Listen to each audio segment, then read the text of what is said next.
Well, today we've got huge updates on 2 Princess cruise ships. We're also going to be talking about the really exciting news that Carnival Corp has as they release their earnings for the third quarter today.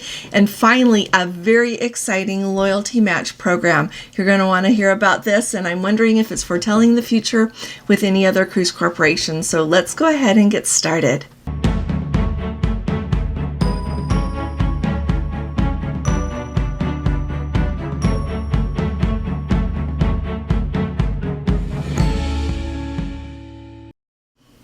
Hi there, this is Allison with Let's Go Travel Tips. Today is Monday. It is September 29th of 2025. And as always, if you haven't subscribed to our channel yet, please go ahead and click on that subscribe button. And if you appreciate my updates, please give this video a thumbs up.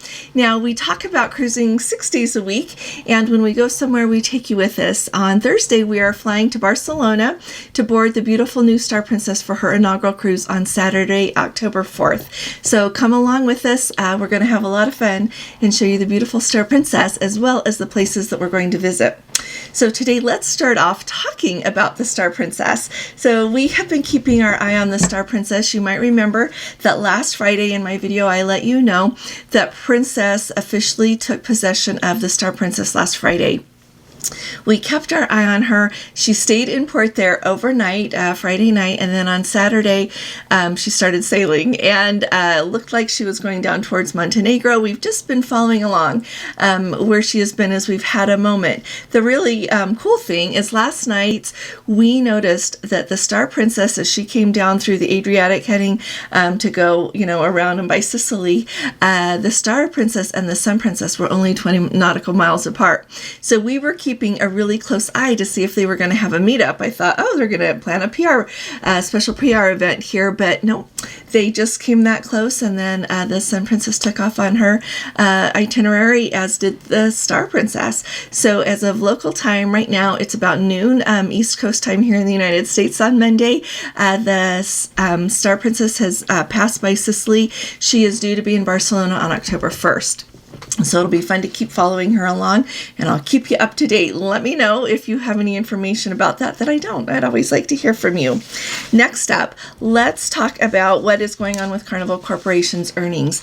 It's always a really big deal with the cruise lines ever since truly, I think everybody, that were investors watched it before COVID, but it's more of a big deal now, I feel like, because the cruising entire industry has changed a lot. They came out of COVID with so much debt, and so we've been keeping an eye on where they're going with that debt, as well as where they're going with how their earnings are going. So for the third quarter, not the whole year, for the third quarter of 2025, Carnival Corporation, so that includes all of the cruise lines that are owned by Carnival Corporation, they earned an all-time high net income of $1.9 billion. Adjusted net income is $2 billion. If you wonder what kind of revenue you have to earn to get that, $8.2 billion is what they took in the third quarter of 2025. If you can believe it or not, that's a whole lot of money, and that is an increase in revenue for the 10th consecutive quarter. So a really long time. Their earnings have been growing, and they are projecting that is going to continue to grow. That is what the projection is that comes out of the report. Another thing I thought you might find interesting, because we all know that they have that debt lingering, the debt they usually have anyway, but that extra debt because of COVID, they repaid $0.7 billion dollars early. So that puts them in a good situation moving forward to be able to manage their debt and strengthen their balance sheet when you think about that. I think that another cool thing is they had a 4.6% improvement in their yields. And finally, I wanted you to know that they had a 13% return on their invested capital, which is the very first time they have had a return like that in 20 years. So think of where the cruise industry was 20 years ago. Really different situation when you think about 20 years ago. And here they are, back to that place when they've got more ships, so much more going on. Next up, I want to talk to you about this really exciting loyalty sharing program. This is huge. This is really, really big. Now, you might remember that Royal Caribbean Group, they went ahead and made it so that Royal Caribbean, the Royal Caribbean Cruise Line, Celebrity Cruise Line, and Silver Seas, which are the three cruise lines held by that company, they are all share loyalty. They have a different program by if you have this loyalty on Royal Caribbean, here's what you get on Celebrity, and here's what you get on Silver Seas. Really big. Everybody was thrilled about it. Around here, everybody was wondering if Carnival Corp was going to do the same thing. I'm going to talk to you about that in a minute. But now it's Norwegian. So Norwegian Cruise Line, they are going to make it so that if you're sailing on Oceania, Regent Seven Seas, or Norwegian, they are going to be sharing loyalty. This is huge, and I'm going to talk to you more about that in a minute, but I wanted to let you know that a lot of the different loyalty levels go straight over to different cruise lines. So if you are bronze on Oceania, you're going to be bronze on Regent and on Norwegian. Same for silver and gold. Either one of those, you're going to be the same level across all three different cruise lines. When you get to platinum, you're going to have platinum on Oceania, titanium on Regent, and sapphire on Norwegian Cruise Line. Diamond is the same across all three different cruise lines. And finally, the President's Circle on Oceania is going to make you Commodore on Regent Seven Seas and Ambassador on Norwegian. So why is this such a big deal? I think that the cruise lines are doing this for about three different reasons. Number one, they want you to stay cruising with cruise lines in their family of holdings there. If you love Norwegian and you're looking to step up and maybe try something a little more luxurious, they want you to try Oceania or Regent Seven Seas. They don't want you to go over and be trying Silver Seas or anything else in that range. They want you to stick with the cruise brands in their family. And they also, with that loyalty is a really big deal. And clearly Norwegian and Royal Caribbean get it. And so people will sometimes never even think of saying, you know what, I've sailed Norwegian all these years. Maybe I will try Oceania because I get the same level of, loyalty, and I can enjoy all of the perks that go with that. The other reason that I really think that the cruise corporations are doing this is because they do want, like I said, to encourage people to try things within their own brand. It keeps all of the income there, as well as it keeps people trying new things. And rather than moving to other cruise lines and spreading the loyalty out among a bunch of different ships, you're going to be able to build your loyalty within one cruise brand, stay there, and be able to take any kind of cruise that you want to take, whether it's Norwegian, Oceania, Regent Seven Seas. They're all a little bit different.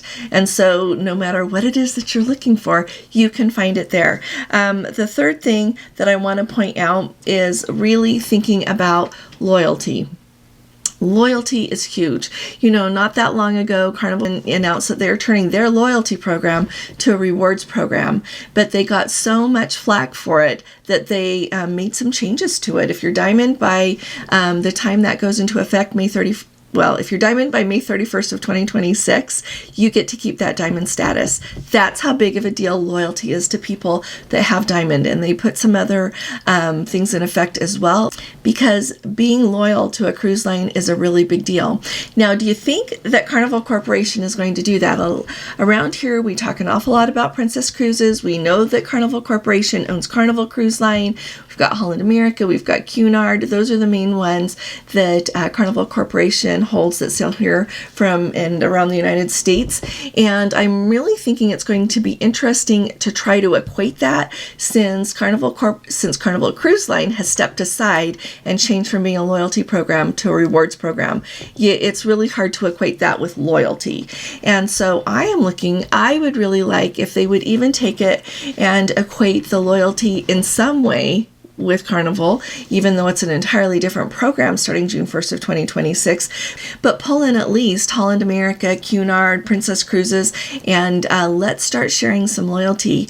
That would also really help Carnival Corporation keep a lot of people sailing. If you're want to try something other than Princess, try Holland America, try Cunard, instead of stepping out and going to Celebrity.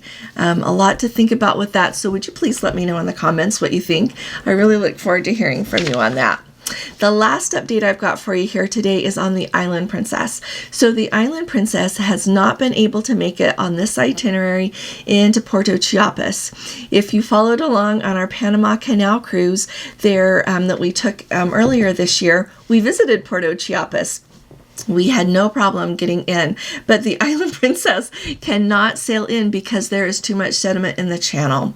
And so clearly they're going to have to do something there in Puerto Chiapas to remove that sediment. I'm sure it builds up from storms and just natural currents of the ocean there.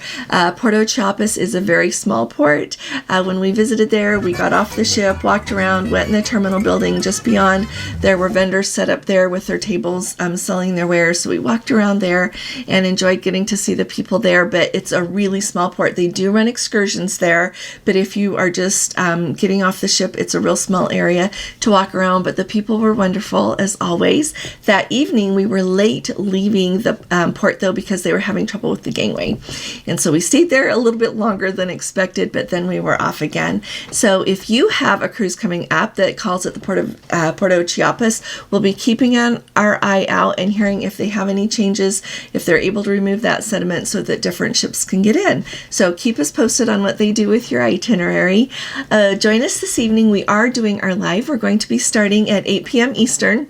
We'll be talking about the Star Princess as well as a lot of other things to do with cruising. I've got a lot to tell you tomorrow as well, so be sure to join me again tomorrow. Norwegian has made a change that has everyone talking. A lot of people don't realize that Princess has something similar already instituted for quite a while now. So join us this evening. Bring your questions about cruising and traveling to cruise, and we'll look forward to seeing you there. Thank you so very much for joining me. I'll be talking to you all again really soon. You all take really good care. God bless you. Love you. Bye-bye.